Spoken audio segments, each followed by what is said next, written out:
Padre eterno, Señor, esta noche pedimos a tu Espíritu Santo que toque cada corazón, Señor, para que la luz de tu Espíritu, la luz que es igual a la iluminación, al entendimiento, a la revelación, toque cada corazón, Señor, porque, Padre, tu pueblo está debatiéndose entre la fe y la mente. A veces las dudas, a veces la razón les gana sobre la fe, sobre el creer sencillo, sobre el tomar toda la palabra de Dios y decir amén. Es así como hay que vivir. No se puede vivir por partes. Entonces, Señor, tu palabra es útil y eficaz y viva, de tapa a tapa, para redarguir, para quitar esos argumentos que hay en nuestra mente, Señor, para instruir en lo que es correcto y para hacer perfecto al varón de Dios, a la mujer de Dios, para llevarlo a la santidad. Padre, yo te pido, Señor, que los que hoy se conectan en esta palabra tengan su corazón así dispuesto para ser radicales, Señor, para tomar toda tu palabra sin que falte ni una tilde ni una coma, porque eso fue lo que enseñó el Señor Jesucristo, que no pasaría ni una sola parte de su palabra, sino toda, Señor, en cada corazón. Y pues tu pueblo, Señor, a veces todavía discute tu palabra. Así que, Señor, es tu Espíritu el que debe poner la convicción en cada corazón hoy, y también la decisión por la excelencia, Señor. La decisión radical de vivir conforme a lo que dice tu palabra. Señor, este tiempo es para ti. No es una conferencia, no es una reunión. Es la obra de tu Espíritu. Por tanto, es un milagro que se va a hacer en cada corazón que oiga y que reciba y que diga amén. En el nombre de Jesús lo tomamos así, Señor. Amén y amén. Bueno, el corte que hicimos la semana pasada nos dejó en los versículos 4 y 5, donde terminamos viendo el juicio a las naciones, y en el versículo 5 específicamente miramos lo que era la primera resurrección, donde entendimos que es la misma resurrección de los justos o de los que son de Cristo en su venida. Esta primera resurrección nos hace entender que hay una segunda resurrección que no es la de los creyentes en Cristo, sino precisamente la de los incrédulos. Yo quiero que tengamos claro ese concepto. El ser incrédulo no es el estar en una religión o estar en un ateísmo. Dentro de la iglesia cristiana todavía hay mucha incredulidad. Y cada uno de ustedes, oyentes, tiene que tomar su decisión consciente, voluntaria y definitiva para decir: voy a creer. Yo no puedo contender con la palabra de Dios, porque cuando uno duda de la palabra de Dios está contendiendo, primero con la palabra y segundo con Dios mismo, y eso es soberbia, y eso es orgullo y rebelión. Y la primera resurrección tiene que ver solamente con los creyentes que en humildad han tomado no solo el nombre de Cristo, sino la vida de Cristo. Yo pienso que ahí es donde está la confusión. Pensamos que un creyente en Cristo es aquel que dice: ay, sí, Señor Jesucristo, yo creo que tú existes. No es solo creer que existe, hermanos. Es vivir como vivió Cristo. Ese es el verdadero creyente y es el único que es salvo. Porque los otros son llamados simpatizantes y las iglesias cristianas están llenas de esa clase de asistentes. Sí, es lo que vemos en los tiempos en que el Señor Jesucristo predicó aquí en la tierra. Él hablaba de la palabra del reino y se congregaban delante de él multitudes, muchísimos. En una ocasión 5.000, en la otra 3.000. Pero en el momento de la verdad solamente quedaron unos pocos, 120. Y lo mismo va a ocurrir con las iglesias, tristemente. Muchos están metidos en una iglesia cristiana pensando que son salvos y en realidad solamente son simpatizantes. Toman una parte de la palabra y dicen, bueno, sí, esa está bonita, pero vivámosla, esa partecita, pero no me toca a mí vivir toda la vida de Cristo. Eso yo se lo demando, se lo exijo y se lo recalco al pastor. El pastor sí tiene que ser como Cristo, tal cual, porque si no, yo le caigo encima. Pero yo no tengo esa obligación. No, hermanos, yo no sé de dónde salió esa falsa convicción.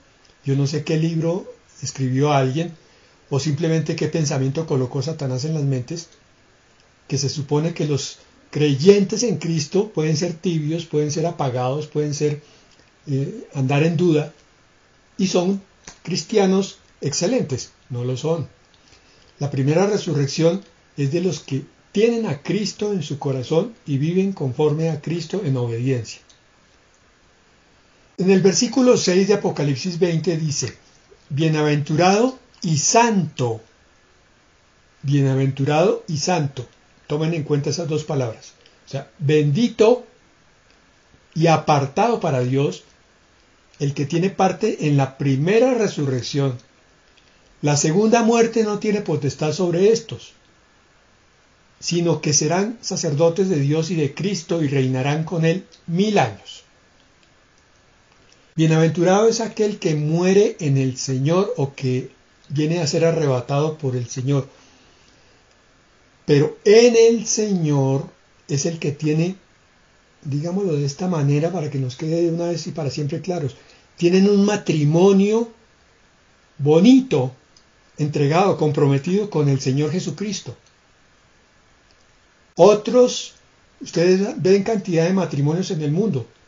Hay matrimonios excelentes y buenos, pero hay otros matrimonios que son mediocres y son de solamente reunión de dos humanidades, un hombre y una mujer por momentos, pero él trabaja en sus cosas, ella trabaja en sus cosas, él incluso puede ser infiel, ella también puede ser infiel, o puede que solamente tengan amigotes, pero no hay una verdadera unión entre marido y mujer. Esos matrimonios mediocres son los que representan la cristiandad mediocre, donde no hay entrega, donde no hay compromiso, donde no hay fidelidad, donde no hay pasión, no hay enamoramiento por el esposo. Por eso es bienaventurado el que muere en el Señor, y el que muere en el Señor porque ha vivido en el Señor, ha tenido un matrimonio de tiempo completo. Entonces la segunda muerte tiene que ser entendida claramente. La primera muerte es solo física, de la que está hablando aquí en el versículo 6. La segunda muerte no tiene potestad sobre estos. ¿Sobre cuáles? Los que tuvieron la primera resurrección. Y la primera resurrección fue la que se produjo en el arrebatamiento. La segunda muerte es la espiritual. Se muere primero físicamente y después se muere espiritualmente, que es cuando se va por el juicio al infierno. Dijimos entonces que el cristiano muere una sola vez, pero nace dos veces. Nació de su padre y de su madre biológicos y nace del Espíritu Santo. Es nueva criatura, porque creyó, porque aceptó a Jesucristo como guía, como maestro de su vida, como Rey y Señor. Nace dos veces, muere una. Los incrédulos nacen una sola vez de sus padres biológicos, pero mueren dos. Muerte física y muerte espiritual. Y es terrible porque la muerte espiritual ya sabemos hacia dónde va, hacia el lago de fuego y azufre, y hacia la separación total de Dios. La vida cristiana no puede ser aquella donde simplemente nos congregamos un día o dos o tres a la semana y el resto vivimos la vida como el resto de los humanos. Yo insisto hasta el cansancio en ese concepto. porque es lo que se ve en la montonera. Cristianos de nombre, pero sus vidas son un caos, pero se meten en la iglesia, abren una Biblia y dicen yo creo en Cristo. Si creen en Cristo y si han nacido de nuevo, tienen que dar testimonio en su vida de una verdadera transformación. Y ahí está la señal. Si ustedes quieren saber quién es un verdadero cristiano, mírenlo varias veces en el transcurso de algunos años. Y van a ver cómo esa persona va a ir cambiando de egoísmo a entrega, a servicio, a amor, de mentira que había antes, a verdad, de disculpas, de argumentos, a humildad y a sometimiento a la palabra de Dios. Se va viendo cómo esa persona va creciendo en el Señor, porque es una nueva criatura, porque está siendo formada la imagen de Cristo en él. Ahora, si quieren saber cuál es el cristiano que no es verdadero, mírenlo a lo largo también de varios años y van a ver que es el mismo egoísta o peor a medida que va pasando los años. El mismo arrogante y orgulloso o peor. El mismo maltratador de otros y de sí mismo o peor a medida que va pasando los años, porque es que con los años el viejo se va volviendo cada vez más mañoso, más lleno de defectos, a menos que esté en el Señor Jesucristo. Entonces ustedes van viendo que el joven se va convirtiendo en un adulto y el adulto en anciano, cada vez más dulce, más manso, más sabio. Con las personas en el mundo ocurre lo contrario. La vejez es algo como una carga, cada vez más neuróticos, más mañosos, más exigentes, más egoístas, porque el diablo va produciendo una degeneración del espíritu. En cambio el Señor va produciendo una renovación. Bueno, versículo 7. Dijimos que Apocalipsis 20 tenía muchos temas allí que son para que el creyente tenga esperanza. ¿Qué estoy diciendo con esto? Yo venía con ese concepto cuando el Señor me dijo, bueno, hoy vas a hablar otra vez de Apocalipsis 20. ¿Cuántas veces has hablado? No importa. Coloca en el corazón de los que están oyendo el siguiente concepto. Apocalipsis 20 y toda Apocalipsis está puesta en la palabra de Dios para producir esperanza. ¿Me entendieron bien, por favor? ¿Me captaron? Producir esperanza en el corazón y en la vida del creyente verdadero. Porque el creyente verdadero mira la palabra de Dios, después mira lo que está ocurriendo, empieza a entenderlo y sabe que hay un Dios que lo está protegiendo. Entonces, en vez de caer en desesperación, en miedo, hace todo lo contrario. Dice, y ahora sé por qué está pasando todo esto. ¿Por qué el COVID? ¿Por qué la crisis económica? ¿Por qué las crisis políticas en los países? ¿Por qué tanta mentira? ¿Por qué tanta maldad? ¿Por qué hay pestes y enfermedades? Claro, es que yo lo vi en la palabra. Ahora entiendo, pero también la palabra me dice, mira, hay una recompensa para el justo, una recompensa para el que se entrega a Cristo. Entonces yo como verdadero cristiano, ¿qué siento? Sí, un cierto desasosiego por lo que está ocurriendo. Fíjense, no por la palabra, sino por lo que está ocurriendo, porque uno ve la maldad y no quisiera verla. Pero también entonces viene una esperanza porque dice, algún día, muy pronto, esto se va a acabar.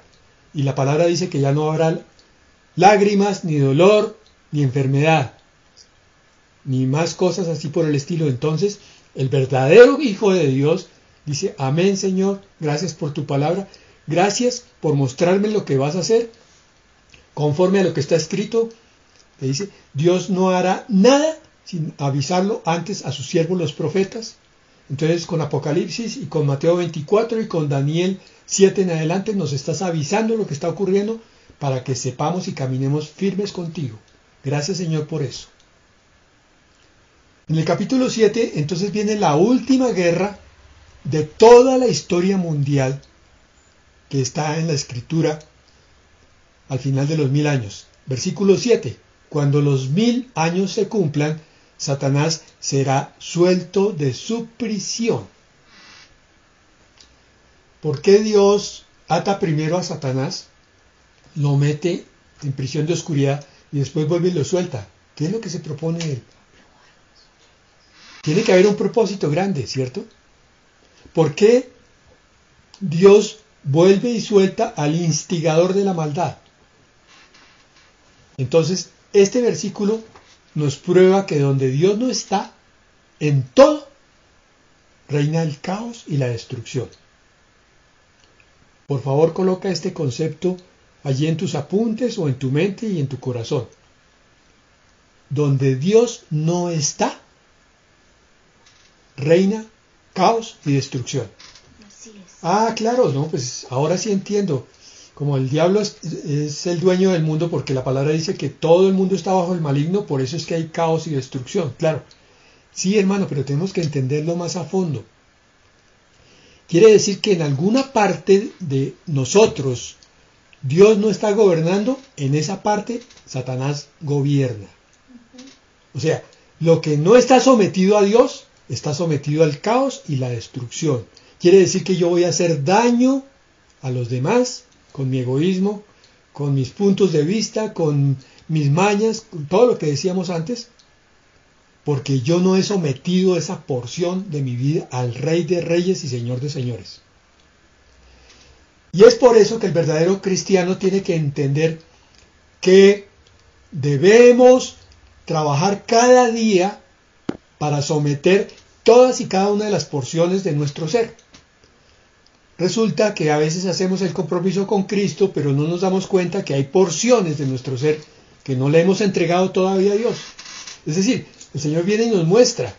¿Cómo nos muestra? A través de una predicación, de una palabra que leemos, de un mensaje que nos da una persona que nos quiere. Y nos dice, hermano, usted está mal en esto. Y nos dice, no. ¿Yo? ¿Cómo se le ocurre? Usted está equivocado. Esa parte, probablemente el Señor envió a alguien para que nos avisara que estaba mal y que debíamos rendirle a Dios. Puede ser el orgullo, puede ser la falta de compromiso con Dios, puede ser el egoísmo, puede ser la falta de servicio a Dios, puede ser la falta de fe total y completa a la palabra de Dios, puede ser tantas cosas, hermanos. Nos estamos congregando puntualmente, estamos leyendo la palabra de Dios con fervor y respeto, estamos orando a Dios, pero hay porciones que el Espíritu Santo viene cada día a mostrarnos. Esto también debes entregarlo.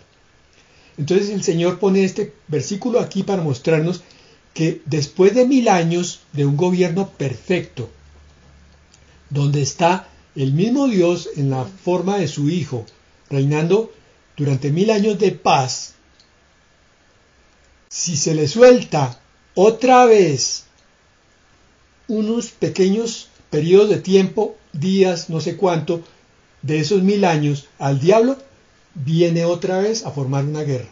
Y lo dice aquí, versículo 8, saldrá a engañar a las naciones que están en los 4 ángulos de la tierra, a Gog y a Magog, a fin de reunirlos para la batalla, el número de los cuales es como la arena del mar. Miren, reúne a multitudes al final del milenio, que ha sido un periodo de restauración del paraíso, del Edén, y otra vez vuelve y pasa lo mismo que la historia de Adán y Eva.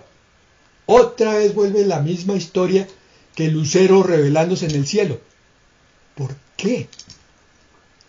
Porque es que el sometimiento a Dios es una cuestión totalmente voluntaria. Y nosotros podemos rendir porciones voluntariamente, pero otras no. Y las que no rendimos entonces se rebelan contra Dios. Entonces estamos en la iglesia, pero somos fuente de discordia, fuente de caos, fuente de destrucción. Estamos en el hogar y nos congregamos y somos cristianos y leemos palabra, pero seguimos contendiendo con los nuestros, con el egoísmo, con la soberbia y con la rebeldía. En el versículo 9 dice, y subieron sobre la anchura de la tierra y rodearon el campamento de los santos y la ciudad amada. Y de Dios descendió fuego del cielo y los consumió. Esta guerra es muy distinta a la anterior. Los que han estado bien concentrados en la palabra de Dios, recuerdan que al final de la tribulación hay una guerra donde se reúnen las naciones contra Israel y esa guerra se llama Armagedón. Al final del milenio hay otra guerra. O sea, nos falta ver todavía dos guerras. Primero Armagedón y después la de Gog y Magog, que está aquí en el versículo 8 de Apocalipsis 20. Se reúne otra vez una multitud contra Jerusalén, dice, rodearon el campamento de los santos y la ciudad amada. Otra vez pretenden destruir Jerusalén y esta vez el Señor es mucho más rápido que en la primera. Ahora hace descender fuego del cielo y los consume en un instante. Qué bien. Eso está en Ezequiel 38, en varios versículos. Leamos solamente 3. 38:2 de Ezequiel. Ya habíamos leído este pasaje antes, pero volvámoslo a recordar para que no se nos olvide. 38:2 de Ezequiel. Hijo de hombre, pon tu rostro contra Gog en tierra de Magog, príncipe soberano de Mesec y Tubal, y profetiza contra él. Es decir, la nación del norte, que es Rusia y las que la rodean, se va a levantar dos veces contra Jerusalén en ambas ocasiones. Al final de la tribulación, que es Armagedón, y al final del milenio, que es Gog y Magog. Perdónenme, mis hermanos, que les repita esto varias veces, no pretendo ser cansón, sino para que se grabe en la memoria y salga toda confusión. Ezequiel 38:9 dice, subirás tú, refiriéndose a Gog, y vendrás como tempestad, como nublado, para cubrir la tierra, serás tú y todas tus tropas y muchos pueblos contigo. Y Ezequiel 38:15, vendrás de tu lugar, de las regiones del norte, tú y muchos pueblos contigo, todos ellos a caballo, gran multitud y poderoso ejército. Bueno, recuerden ustedes que en la epístola de Santiago, el apóstol preguntaba, ¿por qué hay guerra entre vosotros? Y él explicaba allí en la epístola de Santiago que es por causa del egoísmo y de los apetitos. Cuando queremos algo para nosotros en nuestro egoísmo, entonces siempre intentamos despojar a los otros de eso. Eso es válido para una guerra internacional, también es válida para una guerra entre familias y es válida para una guerra entre personas de una sola familia. Cuando una persona empieza a contender con otra es porque uno quiere una cosa y el otro quiere otra en su egoísmo.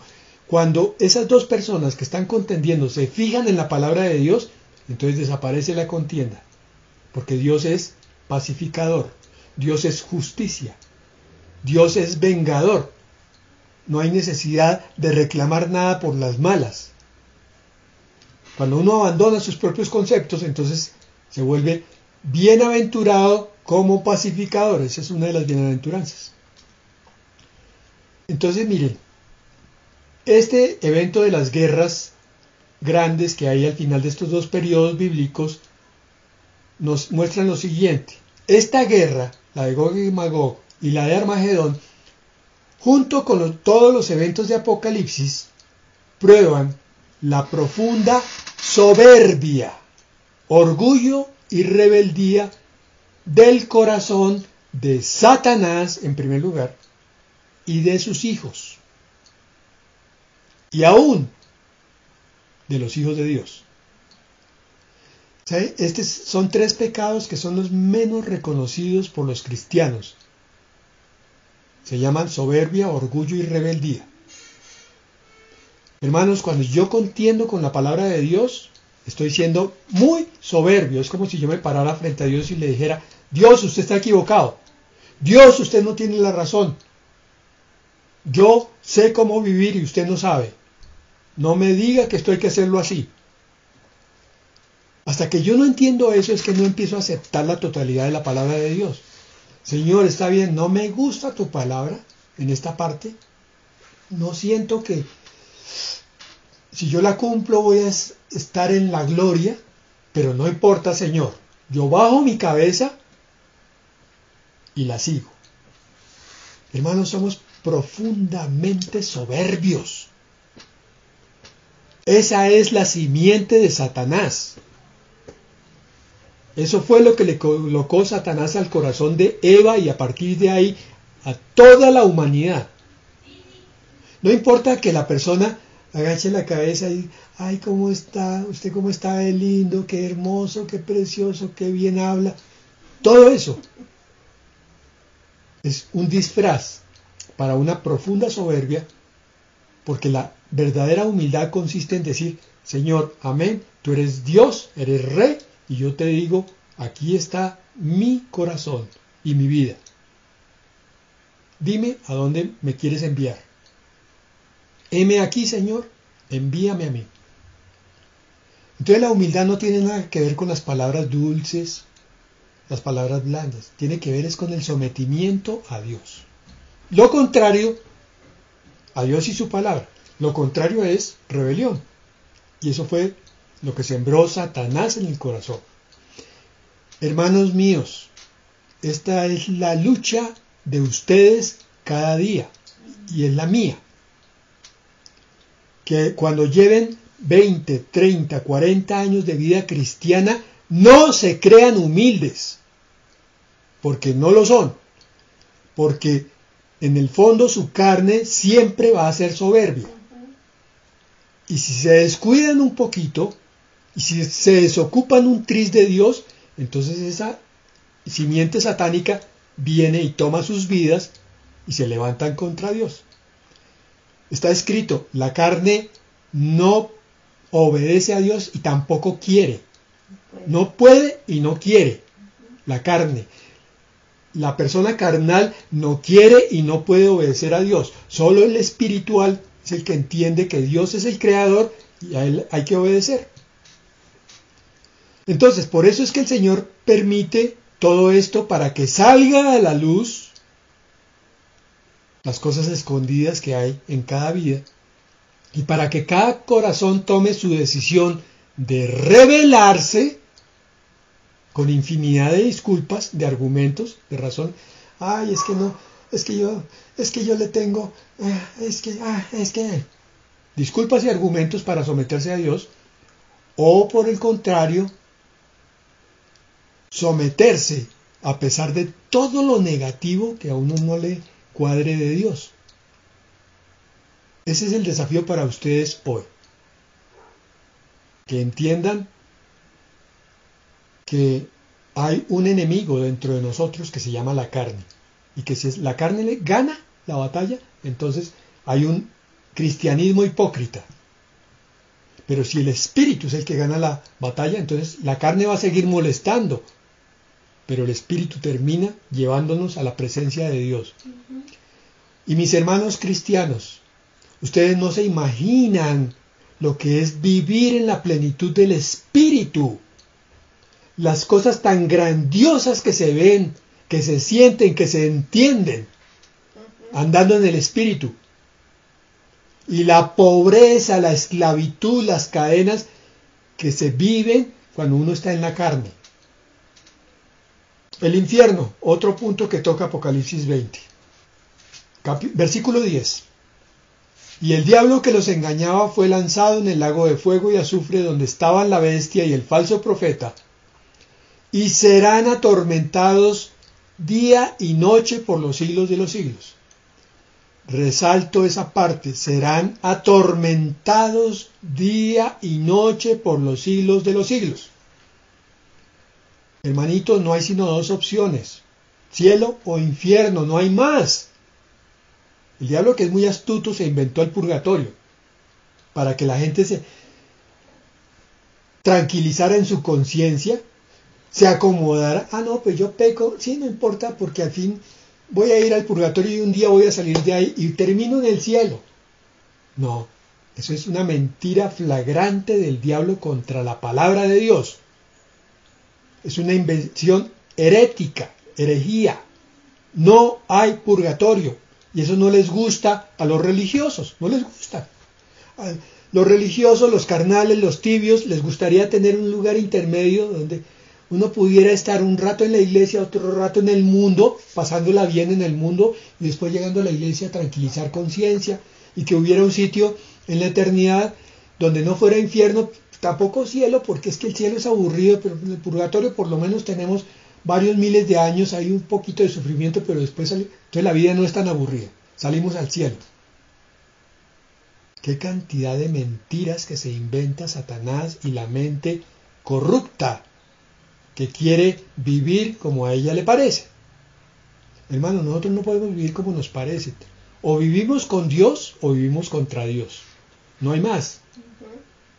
Y todas las religiones del mundo son el invento desde Caín, de parte del diablo, desde Caín, para que los hombres hicieran las cosas como a ellos les pareciera y calmaran un rato de conciencia.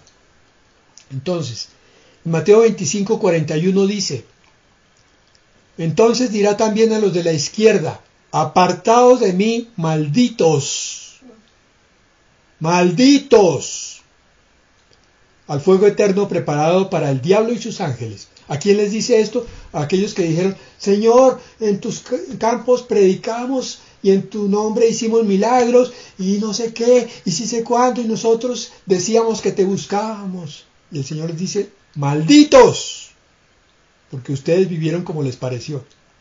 Hermanos, miren, hagan el propósito hoy, por el amor de Dios, de sacar de sus vidas ese concepto falso de que la palabra no habla claramente y solamente habla de amor y de perdón. Esta es una palabra muy clara que el Señor Jesucristo le dijo a los fariseos. Y de ahí en adelante a todos los pecadores. Les dijo: malditos. ¿Por qué malditos? Porque estos son hijos no de Dios. Así de sencillo. Por tanto, como son hijos del diablo, entonces tienen que ir al fuego eterno.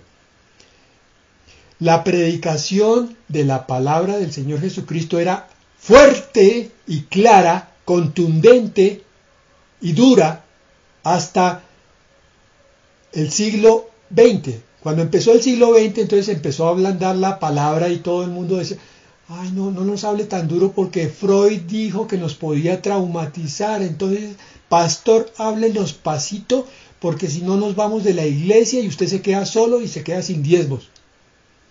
Entonces muchos pastores que dicen que para no traumatizar a las ovejitas, les dicen: no, Dios es todo amor, es todo perdón, hermano. No, tranquilo, siéntese en esa silla 30 años si quiere y guarde sus pecados, que Dios lo comprende. No, hermanos. ¿Saben por qué pasa eso? ¿Por qué hay gente que cree que Dios es solo amor y no es justicia? Porque no leen la palabra de Dios. Si cogieran la Biblia y la leyeran, se darían cuenta que Dios es radical y es claro. Él habla, dice pecado, no dice pecadito. Él dice malditos, no dice pobrecitos. Es que están equivocaditos porque es que cometen pecaditos porque todavía no han entendido la bibliecita. No, hermanos. Él es radical. Y si tú eres hija de Dios, tienes que aprender a ser radical. Si tú llegas a tener hijos, tienes que decirle al hijo: eso está mal. Ay, no, pobrecito, es que como tiene 2 años o tiene 20, todavía tiene derecho a equivocar. Sí, tiene derecho a equivocarse. No confundan lo uno con lo otro. Tiene derecho a equivocarse, pero lo que no tiene derecho es a cometer pecado que haga daño a los demás y a él mismo. Padres y madres de familia, lean la palabra de Dios para que sepan cómo educar a otros. Ahora, los que no son padres y no lo quieren ser, o madres de familia, de todas maneras van a tener hijos espirituales a los cuales tienen que decirles las cosas con claridad. Si ustedes quieren ser sinceros y que un día se presenten delante de Dios y le digan: Señor, yo prediqué tu palabra conforme a como está escrito, aquí estoy. El Señor te va a decir: sigue, buen siervo. Pero qué tal que yo llegue a la presencia de Dios: Señor, es que tuve miedo de decirle claramente a la gente esto que estaba escrito allí en tu palabra. ¿Y tú lo leíste? Sí, Señor, yo lo leí. Ah, bueno, ¿Cómo estaba? Así lo predicaste. Entonces vuelvo y repito, aquí dice, apartaos de mí, malditos, al fuego eterno, preparado para el diablo y sus ángeles. Palabra de Dios. Entonces, mis hermanos, ¿están muy sacudidos? Bueno, prepárense porque seguimos sacudiendo. Nunca olvidar lo que el hombre siembra, eso cosechará. ¿De qué le sirve a un pastor decirle, pobrecito, no? ¿Cuántas veces se ha equivocado, hermano?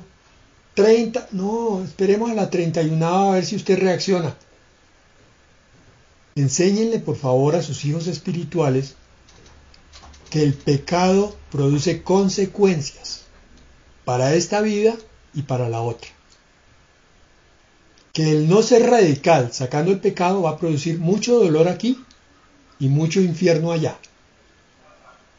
Entonces, hay que entender que en la escritura hay 3 momentos culminantes para 3 grupos distintos. Mire, para la iglesia, el momento culminante se llama las bodas del Cordero y el reinado y sacerdocio al inicio del milenio, que es lo que nos dice el versículo 10 aquí. ¿Tú como creyente quieres reinar con Jesucristo por 1000 años y por toda la eternidad? Amén. Bueno, porque no queda sino otra opción, y ya sabes cuál es, una que quema. O se es rey y sacerdote, o se es maldito de Dios. Eso lo escogemos cada día. Y la iglesia santa es la que va a ser llevada a las bodas del Cordero. Siempre acuérdate de eso, no se te olvide. Si tú eres un cristiano tibio, te vas a quedar. Puede que no termines en el infierno al final, pero vas a tener que pasar por el infierno de la tribulación. Eso es para la iglesia. Momento culminante que nos enseña Apocalipsis. Para los judíos, el reino milenial durante todos los 1000 años, que es lo que está aquí. Y para los incrédulos, el momento culminante se llama el juicio final, que es el que viene a continuación, o el trono blanco. Hay 3 grupos humanos en Apocalipsis: iglesia, judíos e incrédulos. Apocalipsis 20, 11 al 15. Y vi un gran trono blanco y el que estaba sentado en él, de delante del cual huyeron la tierra y el cielo, y ningún lugar se encontró para ellos. Y vi a los muertos, grandes y pequeños, de pie ante Dios. Estos son los incrédulos. Incrédulo es el que no vivió como Jesucristo vivió. ¿Lo tienes claro? Por favor, evita todas las disculpas y todos los argumentos que se puedan presentar en este momento. Esa es una verdad para tu vida. ¿La asumes o la disimulas? Vivir como Cristo vivió. Vi a los muertos grandes y pequeños de pie ante Dios, y los libros fueron abiertos, y otro libro fue abierto, el cual es el libro de la vida. Y fueron juzgados los muertos por las cosas que estaban escritas en los libros según sus obras. Y el mar entregó los muertos que había en él, y la muerte y el Hades entregaron los muertos que había en ellos, y fueron juzgados cada uno según sus obras. Esa es la gran diferencia entre el juicio final y el tribunal de Cristo. Al tribunal de Cristo llega la esposa del Cordero y simplemente Dios el Padre dice: ustedes aceptaron a Cristo y vivieron conforme a Cristo, entonces son la esposa de Cristo. Pero los incrédulos serán juzgados por sus obras. Ahí se verá, bueno, dijeron la verdad tantas veces, pero dijeron mentira tantas otras. Se pusieron furiosos tantas veces, finalmente se calmaron tantas otras. Se acercaron a la Biblia tantas veces y la desecharon tantas otras. Les hablaron de Cristo y la disculpa fue: sí, yo creo en Cristo, pero no vivieron, no lo aceptaron a Él.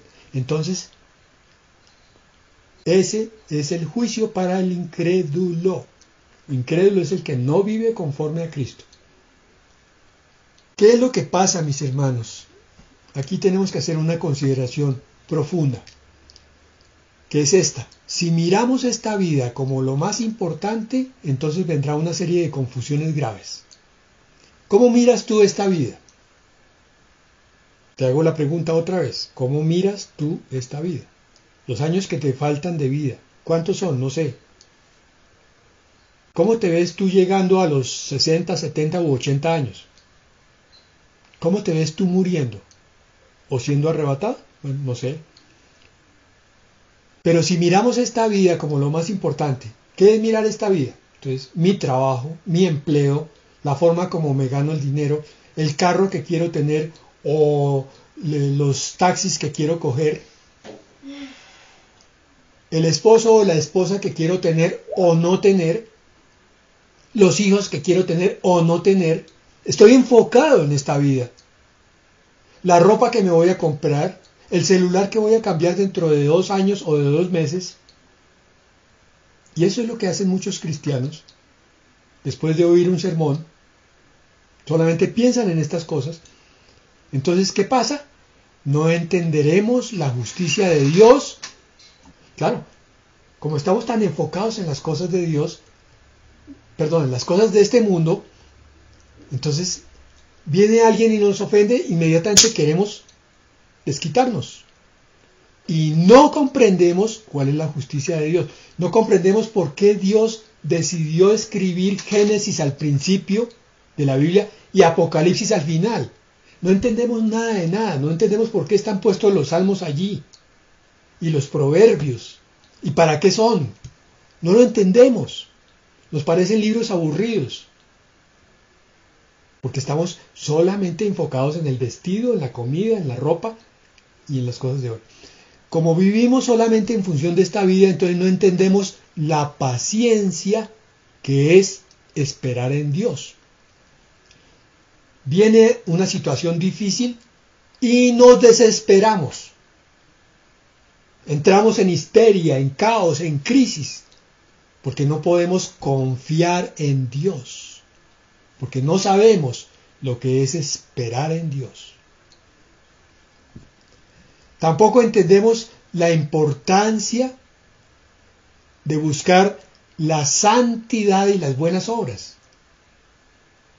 ¿No? ¿Qué es cristiano? No, cristiano es meterse a una iglesia y oír un sermón. Punto. Pero santidad.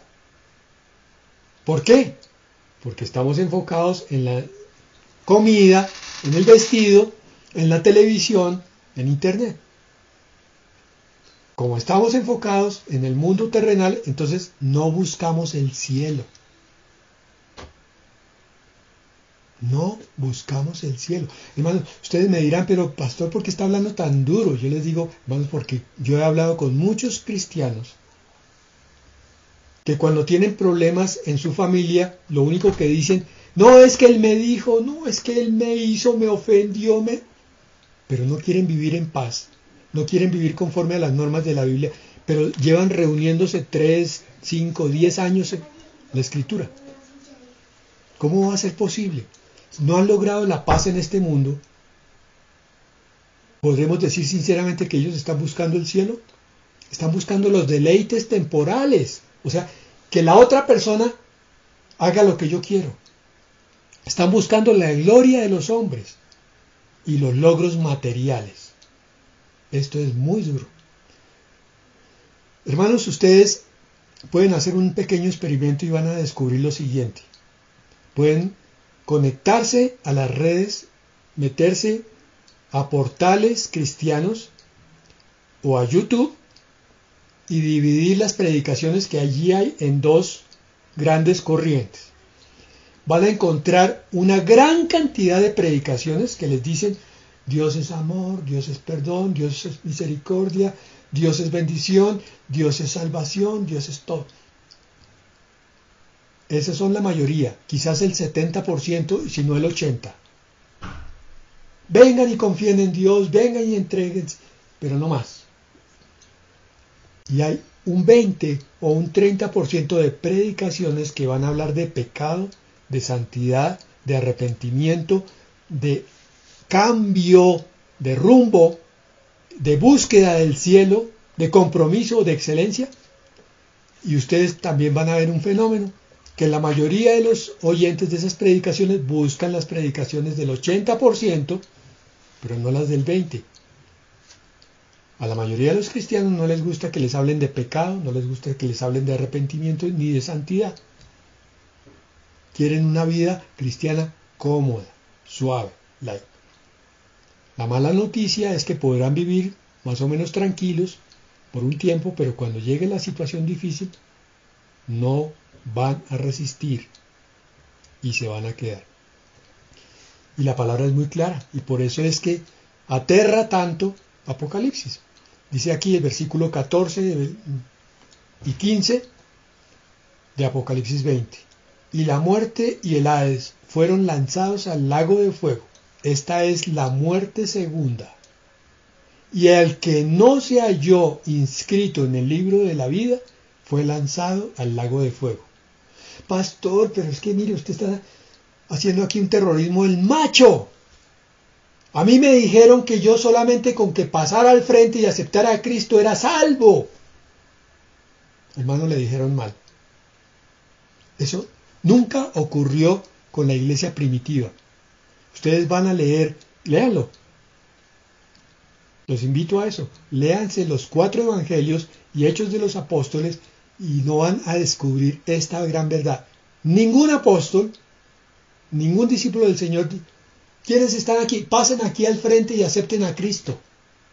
Eso es una invención de la iglesia cristiana de los últimos tiempos. En la Biblia no existe eso de pasar al frente. En la Biblia, en Romanos, no me acuerdo de ese momento, creo que es 12, algo así, dice, el que confiese con su boca que Jesucristo es el Señor, será salvo.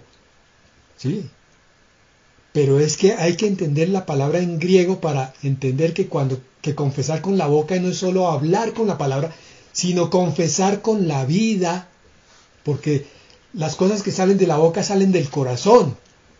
Y entonces hay que vivir conforme a Cristo.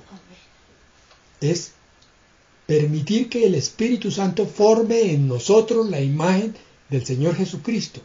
Entonces no solamente leer un versículo, sino leer todo lo que dice el Nuevo Testamento con respecto a la conversión al Señor y se entenderá por qué hay tanta invitación a dejar el pecado y a tomar el camino del Señor.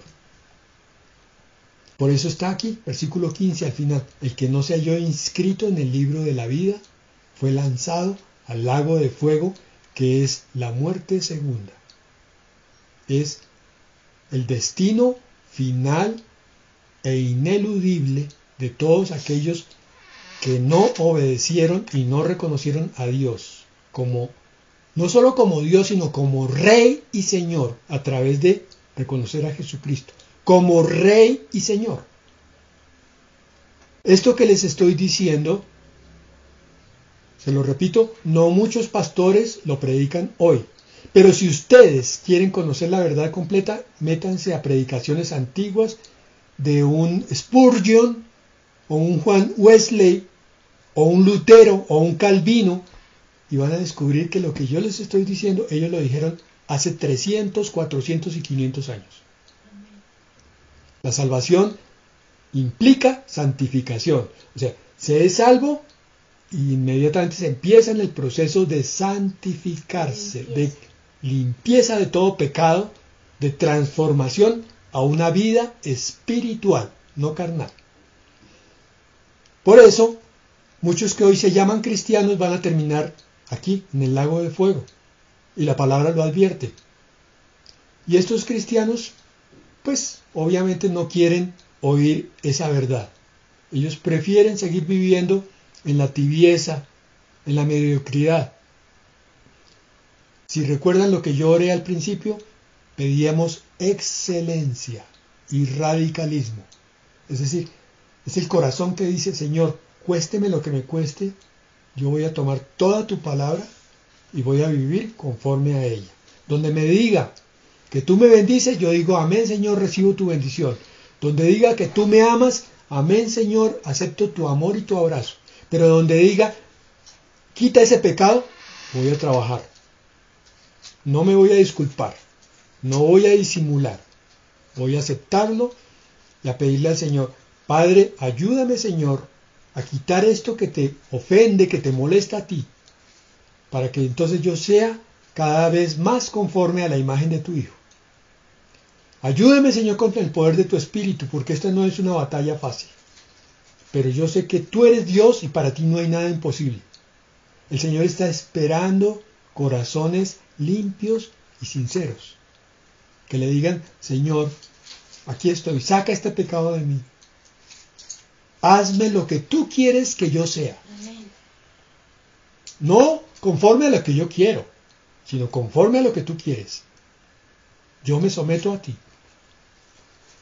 Entonces, hermanos, el resumen de Apocalipsis 20 es un gran contraste entre varias cosas.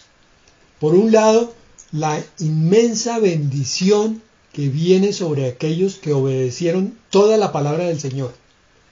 Y se llama reinado milenial. Pero por otro lado está el contraste del castigo tan terrible que espera a los pecadores y a los hipócritas. Aquellos que dijeron, sí, estoy buscando a Dios, pero yo lo busco a mi manera.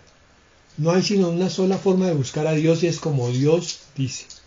En eso es que consiste la excelencia y el radicalismo. Señor, enséñame entonces cómo es que tú dices que debemos vivir para poder estar contigo por toda la eternidad. Bueno, Padre, ahora te corresponde a ti, Señor. Nunca fue fácil predicar tu palabra, menos cuando se habla de limpieza, de pecado, de renovación, de pureza, Señor.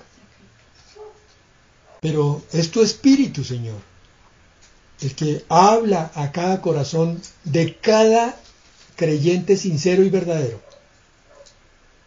Es tu Espíritu, Señor, el que redarguye de justicia, de pecado y de juicio. Así es.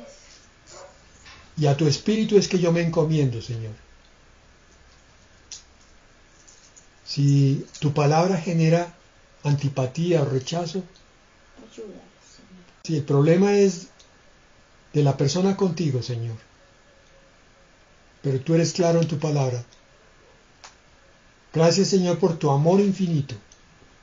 Por esos pasajes, como 1 Corintios 13, donde nos habla cuál es el amor verdadero. Por esos pasajes como Juan 1, donde nos muestra el Verbo que vino a mostrar su gloria y a transmitirla a aquellos que lo recibieron.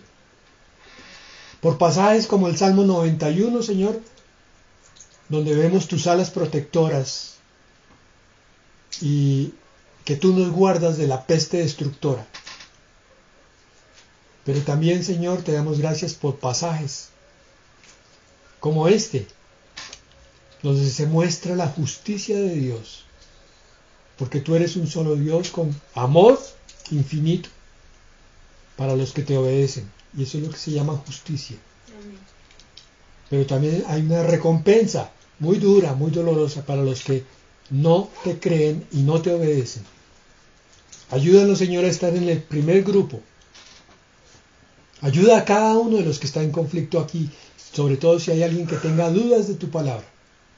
Háblale con tu espíritu esta noche, Señor.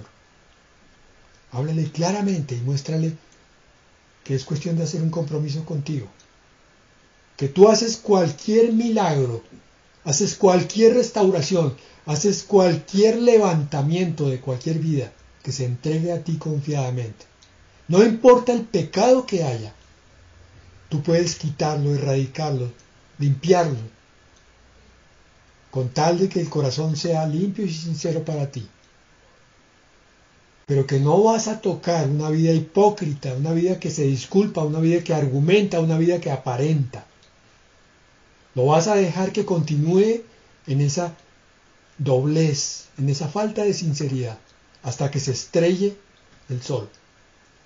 Así que, Señor, danos la transparencia y la pureza que tu espíritu requiere para ser transformados y ser santificados, Señor. Te lo pedimos en el nombre de Jesús. Amén.